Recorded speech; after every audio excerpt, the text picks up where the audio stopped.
So I'm very fortunate to be an advisor to Sigma, and I have Mitch from Sigma here with me. I want to ask him from his perspective, what makes Sigma stand out from all the BI tools that are out there, right? Because this is a market that's flooded with BI tools and all sorts of tools and a lot of intermingling, a lot of overlaps. Why Sigma? Yeah. So my background, I actually came to Sigma. Prior to joining Sigma, I was a data analytics practitioner. So I spent many years working with all of those different types of tools, and specifically leading BI and data engineering teams. A lot of the issues that I had with the legacy platforms was I had to actually extract the data out of the Databricks platform and bring it into another, third-party online type solution. With Sigma, because of the way that we're architected, we actually sit directly on top of Databricks' Delta tables and also their SQL warehouses. What this allows is data live in real time. So you no longer have to worry about when was the last time data was extracted to the BI platform. We're live in real time.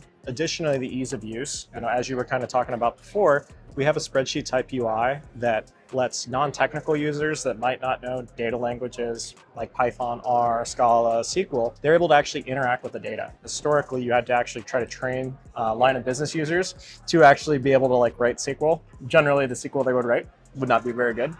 With our platform, we're actually just machine generating SQL as folks go in and interact with it, and then pushing that down to Databricks and returning data live in real time. So to me, those are kind of the two really big things when I first saw the Sigma platform that differentiated from the other BI tools in the space. And I will add, it's one of the few ways that you can both give that super easy to get started and work with experience that spreadsheets have while still having governance. Yeah, and I mean, the big part I would point out too, because this was, another huge area of headache for me. Because of the way that we're architected, we're actually able to inherit all of the security and governance permissions from Unity Catalog. So it's very seamless in terms of you set it up once in Unity Catalog, and then we're actually able to inherit that directly from Databricks. Drawing on kind of my past experience, trying to make sure that those permissions were mirrored was a full-time job in and of itself, just making sure that folks had access to the right data within the BI platform. So part of what I do just personally, and even with Seb, which is the company that I work with through my daytime job, if you will, a lot of work deep into the Databricks ecosystem, right? And which brings thing. Databricks has a BI tool, and it also has a conversational type tool, yes, which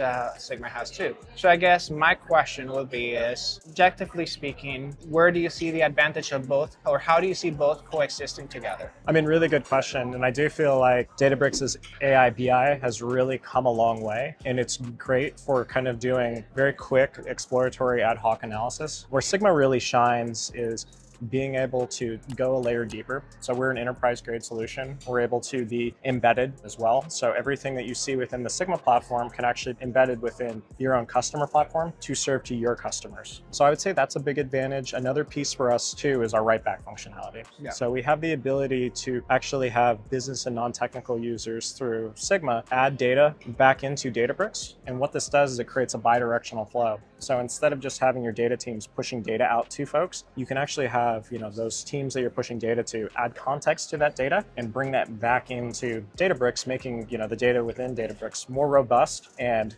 allowing more workflows and things to be built off of that. Final piece before I let you jump back in here, I would say our data applications. So we recently just had a data apps conference, which you and I actually did a session on together, but what we're seeing is folks actually building, very lightweight, low code, no code data applications with Sigma and that write back functionality, pushing data back in and actually removing, external tools that they no longer need. And for us, like for our session, we actually built an entire tool that allowed us to look at system data from within Databricks and be able to augment that. And that just provides a ton of power because instead of having to wait for someone else to build a platform, you can actually start to build these applications. Now, personally tie it back to the way that I see it is, I think there a lot of the more basic reporting needs don't need to be highly polished. AI/BI dashboards, I think, does a good job with that. But to your point, when you need something that is at considerable scale, or you need that write back capabilities, I think that's where Sigma shines. And even more than that,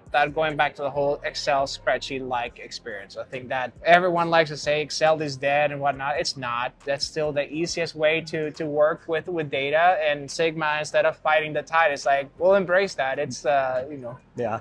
And then the other piece too, because I realized I didn't answer the second part of that. So in terms of natural language, I think Databricks has done a phenomenal job with Genie and helping build out that product to allow more natural language. Sigma's riding right on top of that. So we're working directly to integrate with Genie. And there's a couple different ways we're doing that. You mentioned we have our own natural language product. It's called Ask Sigma. In that Ask Sigma, we're actually using the Genie workspaces that have been defined and curated by data practitioners to help enhance that. Additionally, we have the ability to actually integrate with Genie directly and ask questions directly to Genie. So that allows you through Sigma to ask a question, return a data set, and then use that spreadsheet UI to analyze and interrogate that data further beyond just asking, additional questions. Once you get the data back from Genie that you'd like to actually take a look at and analyze, that spreadsheet UI is perfect for that. And I'll add one more general point towards Sigma, and that is data always resides in your cloud provider or in your data platform provider. And you're leveraging for anything that's AI or LLM based, you're leveraging